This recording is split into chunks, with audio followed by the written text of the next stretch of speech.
Hi everyone, our goal today is to cover the last section of acids and bases. And the focus of that is to look at the structure of a molecule and be able to tell how strong of an acid it is or a base, or given two molecules, can you compare them and say which is the stronger acid or base and why? So it's not totally easy to do that, but it will take some practice. So strong acids readily donate H plus ions. These are all the hydrogen halide series, so HI, HBr, HCl. I put HF here, but this is a mistake. This is pretty strong, but not considered a strong acid. If you look at the pKa's, HF is pKa of about 3, whereas these are closer to 0. So it's at least 1,000 times or 10 to the 3 times less acidic. So even though it's pretty strong, it's at the bottom of the chart. It's not all the way at the bottom. So we don't really call it a strong acid.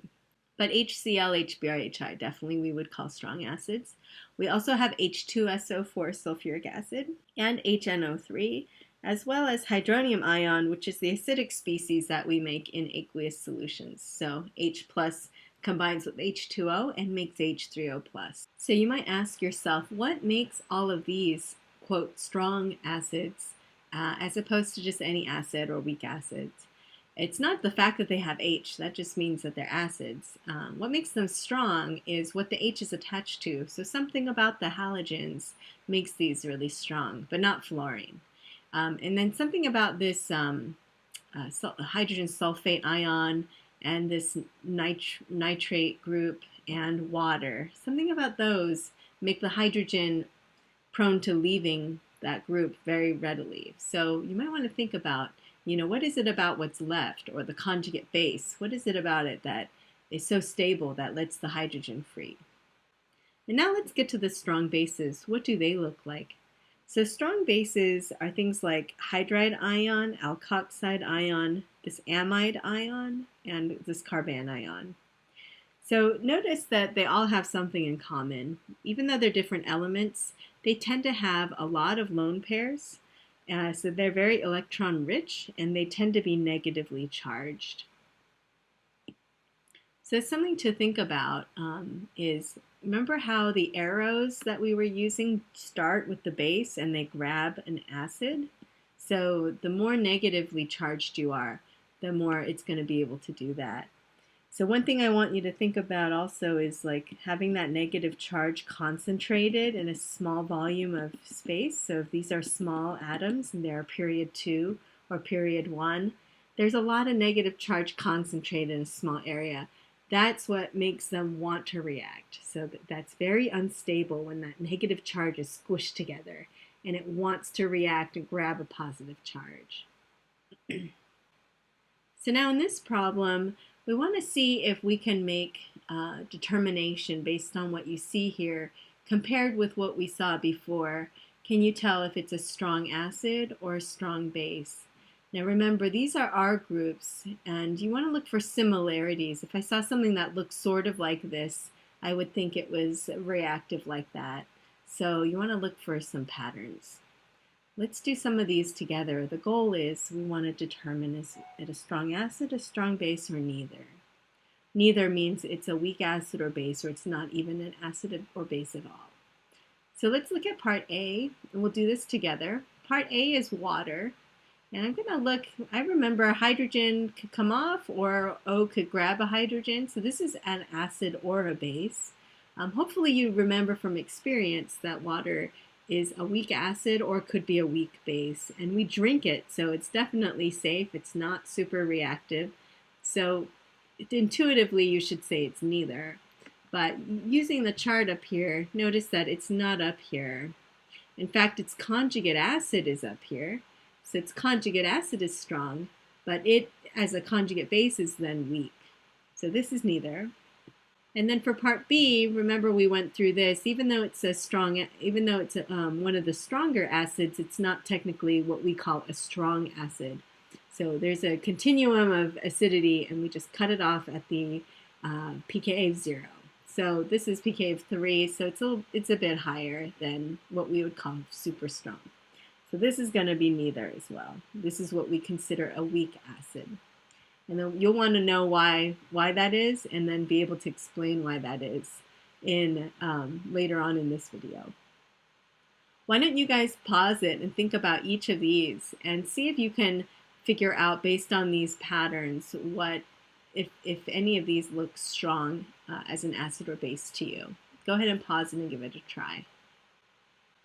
All right, we're back with part C here. This is looks like hydronium. So if you look at oxygen with a positive, and this is sort of like a hydrogen, and if this was a hydrogen, then we'd have H3O plus. So looking up here, it looks sort of like that, except we have R groups here. So that makes it strong because it's really the positive charge on the oxygen that is making this a strong acid. Once the hydrogen leaves, think about it, we have a base grabbing that H, and then it lets go by giving the O a lone pair. That lone pair neutralizes it, then we have very stable molecules leaving. So that's what's the driving force behind that. So this is definitely a strong acid because it looks like hydronium, which is a strong acid. Part D, we look at this oxygen negative charge. See, this alkyl group is not very reactive, so that's not of interest to me. This is just R, so the pirates branch. Okay, so R, here's what we're looking at here, alkoxide ion. It's the reactive part we're interested in. So the rest of it is just an alkyl group R. So this is considered a strong base. When we look at the next one, chloride ion, the only place where I see chloride is right here. It's the conjugate base of a strong acid. So we know it's a weak base. It's definitely not strong if it's a halogen, a halide ion. The next one looks like the only thing with sulfur in it, sulfuric acid. But notice this H is on an O. That makes a huge difference. What I have here is an H on a carbon. And remember the pKa for those is like 40 or 50. It's really not that acidic.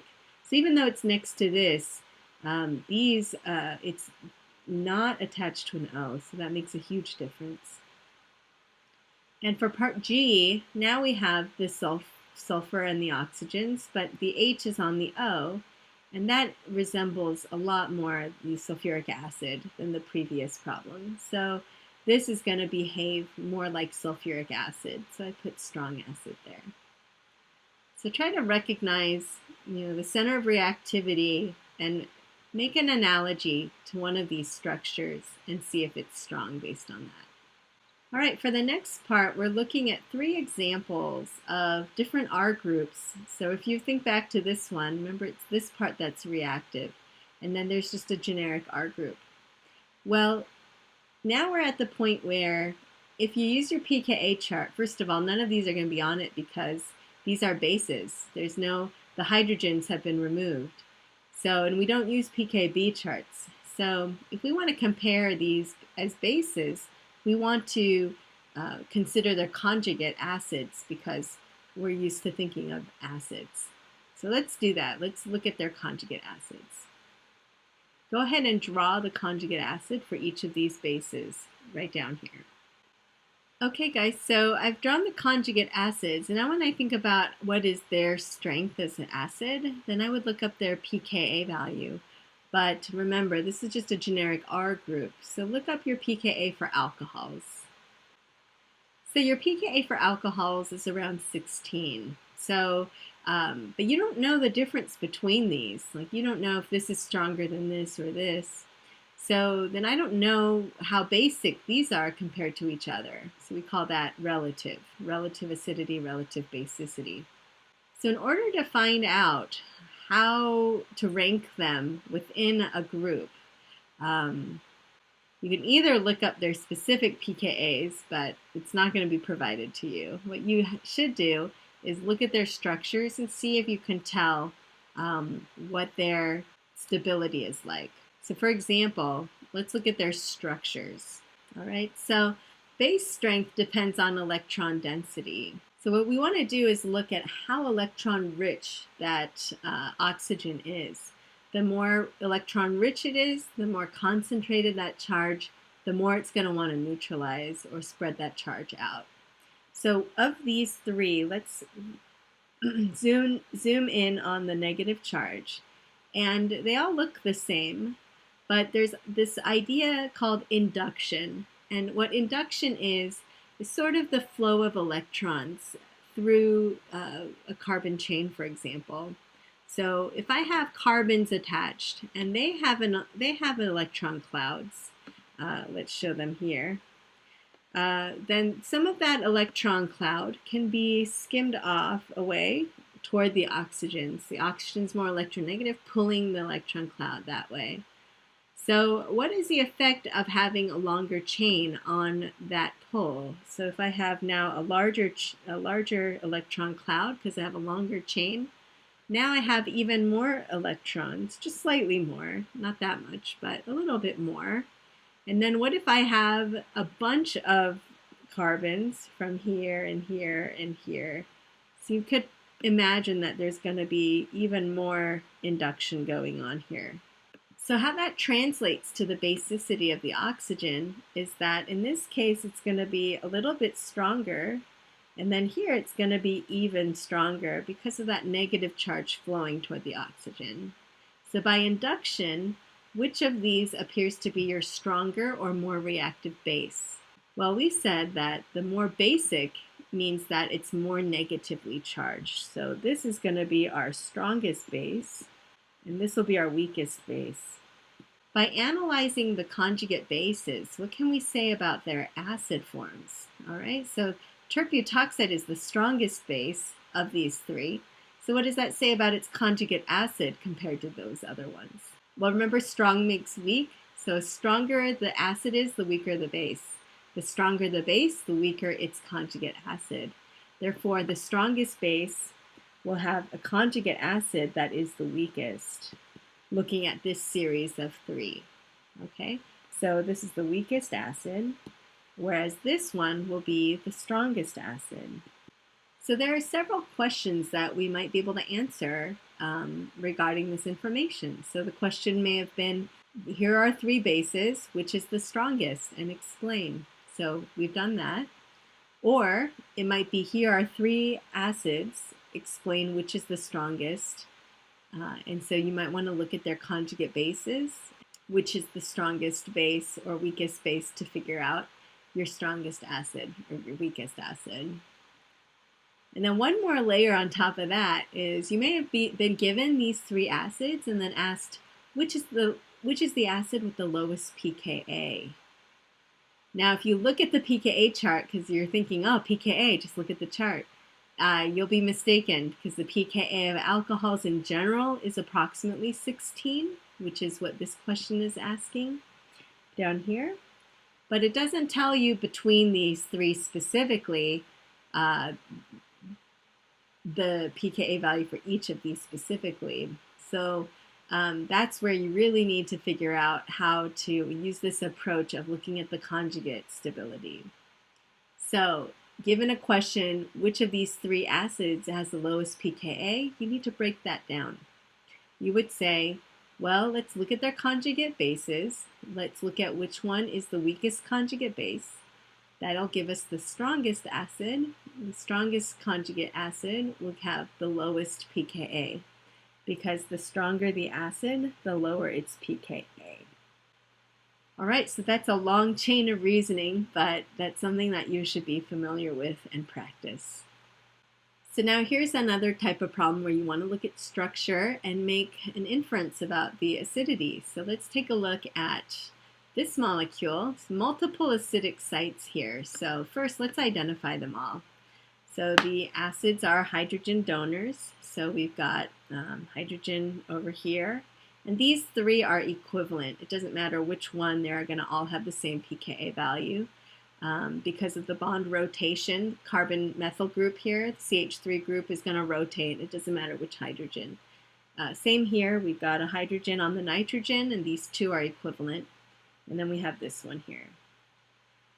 So looking at your pKa chart, let's do the same over here. See if you can figure out the approximate pKa of each of these hydrogens, and pause the video and come back.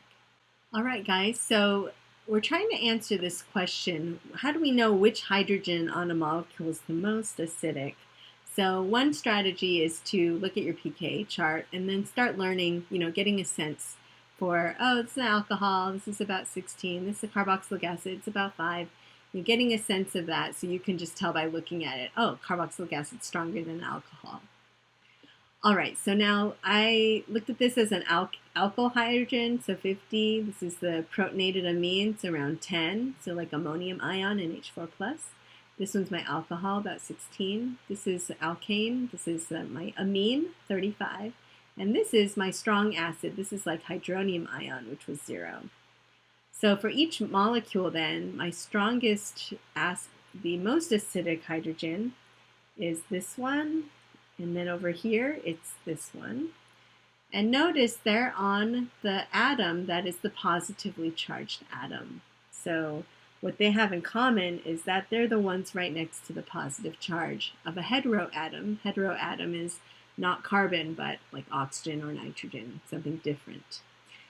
So why are these the most acidic ones, you might wonder? Any thoughts to that? Well, it's going back to what I was saying earlier, which is if you had a base and it grabbed the H, it would neutralize what's attached, which is the O or the N. So when these get neutralized, that's a big driving force towards stability. So there's a lot to be gained by losing these H's because they become, the rest of the molecule becomes neutral. So that's how we can tell that these H's are more acidic. And it's because of the charge on the heteroatom they're attached to.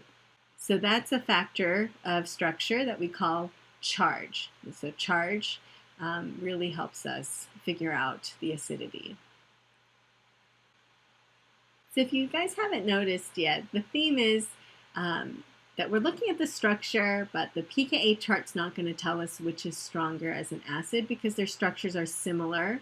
So for example, here we both have carboxylic acids, but so their pKa is going to be about 5, but they're slightly different because the F versus the Br. And your question is going to be, which is a stronger acid? So you need to know some more information before you can answer that. Now, I like to use the approach of looking at conjugate bases and looking at the base strength, just like we did previously. Looking at the base strength and then making some, drawing some conclusions about what their acids are like. So let's try that here. First, let's draw the conjugate base of each of these acids. So what I'm going to do is take the H away, plop the electrons on the O, and I get O minus right here. So these are the conjugate bases. And then I want to look at the effect of the electron cloud here. Now don't forget, remember our lesson on resonance? These electrons actually are spread out over this whole carboxyl group here. So in talking about the electron cloud, I'm actually talking about that whole region right there. I want to think about the effect of negative charge buildup in that region. The stronger the buildup, the more basic that molecule is. So now let's compare F versus Br. What effect would they have on the electron density over here? Now you might think, oh, that's far away. How can that have an influence on this? Well, remember that idea of electron clouds being pulled through a carbon chain? Okay, that's called induction. So here's the induction effect. Inductive effect is the effect of an atom or group of atoms on the electron density of another part. So I think of it as sort of electron clouds moving through carbon chains. So fluorine versus bromine, are they going to be able to pull the electron density? And if so, which one will pull more? Hopefully you remember that fluorine is more electronegative, so it's going to have a bigger effect on pulling this charge this way than the bromine will. Bromine will pull just a little bit. How does that affect the electron density of the O, and which of these would then be the stronger base? Well, if these are being pulled, if the electron density is being pulled this way, more so than in this molecule, then the negative charge is going to be more concentrated here. So to me, I see this as being a stronger base. So my stronger base is going to have the weaker conjugate acid. So what we're seeing here as a shortcut is the more electronegative atom you have near a basic site, base is going to be weaker, so that acid is going to be stronger. So you look for the acid molecule with the halogens. That's going to give you the weaker base and a stronger conjugate acid.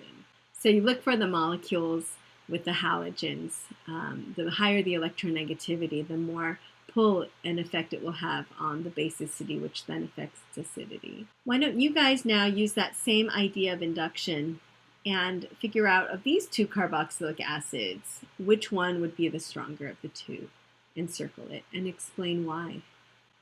All right, guys, did you choose the one on the left? We have fluorine, so that's similar, but the distance of the fluorine to the reactive site is different. So since this fluorine is closer, that will have a greater effect on pulling the electron density than if the fluorine is farther away. Therefore, this will be a stronger or more electron-rich area than over here where there's more pull. So because the fluorine is closer, it's a greater inductive effect. Therefore, the conjugate base is going to be weaker as these electrons are spread this way due to the fluorine being closer. That means its conjugate acid is going to be stronger.